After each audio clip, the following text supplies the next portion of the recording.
हम सब ये जानते हैं कि गुरु द्रोणाचार्य ने गुरु दक्षिणा स्वरूप एकलव्य का अंगूठा ले लिया था। उसके उपरांत उस पराक्रमी निषाद राज का क्या हुआ, ये कम ही लोग जानते हैं कि वह जरासंध और उसकी सहायक सेना में सेनापति बना था और एक समय वे अपनी बड़ी सेना लेकर द्वारका आ पहुंचा था और उसका सामना वहां बलराम जी से हो गया था। क्या एकलव्य में इतना दम था कि वो बलराम जी को हरा पाए और क्या बलराम जी एकलव्य को पराजित कर पाए थे?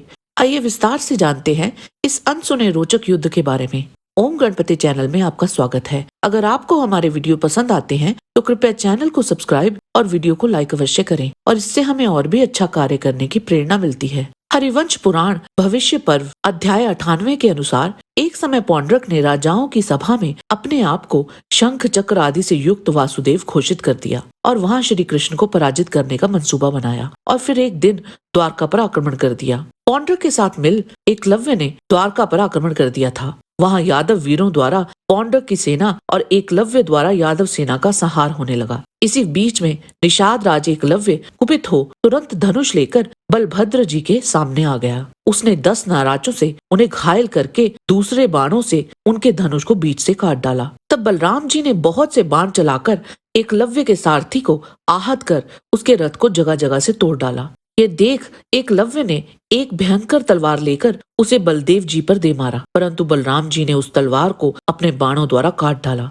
तदंतर निषाद पुत्र ने बलभद्र जी के सारथी के शरीर को लक्ष्य करके एक दूसरा विशाल खड्ग चलाया। बलराम जी ने उस खड्ग के भी टुकड़े टुकड़े कर दिए। तब एकलव्य ने एक शक्ति हाथ में लेकर उसे बलदेव जी पर चलाया और बड़ा भयंकर सिहनाद किया, परंतु बलराम जी ने उस शक्ति को हाथ में पकड़ लिया और उसी शक्ति से एकलव्य की छाती में गहरी चोट पहुंचाई। अपनी ही शक्ति से प्रताड़ित होकर एकलव्य पृथ्वी पर गिर पड़ा। बलराम जी द्वारा आहत हुआ एकलव्य प्राण संशय की स्थिति में पहुंच गया था। एकलव्य के सैकड़ों और हजारों निषाद सहायक थे। वे सभी एक साथ मिलकर अलग अलग हथियारों से बलराम जी पर प्रहार करने लगे। तब क्रोध में भरे हुए हलधर साक्षात हल उठाकर उसके द्वारा तुरंत ही सबको खींचने और मूसल से मारने लगे। उनके मूसल की मार खाकर सैकड़ों और हजारों पर्वतवासी निषाद पृथ्वी पर गिरने लगे। क्षण भर में उन समस्त महाबली निषादों का वध करके बलराम जी सिंह के समान गर्जना करते हुए वहां खड़े हो गए।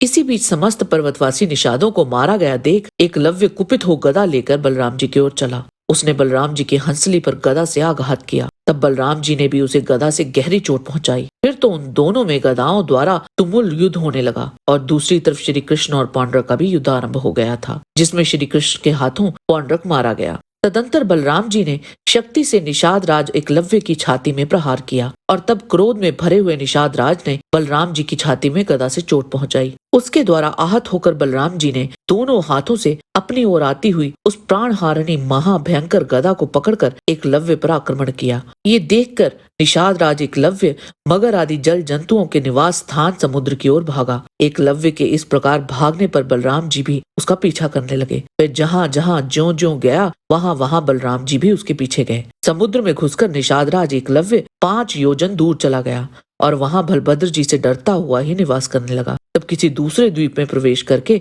वह वहीं रहने लगा। इस प्रकार यदुनंदन बलराम जी ने एकलव्य पर विजय पाई और उसको द्वारका से मार मार कर भगा दिया। अगर एकलव्य उस दिन भागा न होता तो निश्चित ही रूप से बलराम जी के हाथों मारा जाता। आगे चलकर श्री कृष्ण ने एकलव्य को स्वयं मार डाला था। जय श्री कृष्ण। आज के वीडियो में बस इतना ही। आशा करते हैं कि आपको हमारा ये वीडियो पसंद आया होगा। कृपया इसे लाइक और शेयर अवश्य करें। किसी भी प्रकार की त्रुटि के लिए आप सबसे क्षमा याचना करते हुए आपसे निवेदन है कि प्रेम पूर्वक परमपिता परमात्मा को मन में धारण करें और बोलें वैदिक सनातन धर्म की सदा ही जय।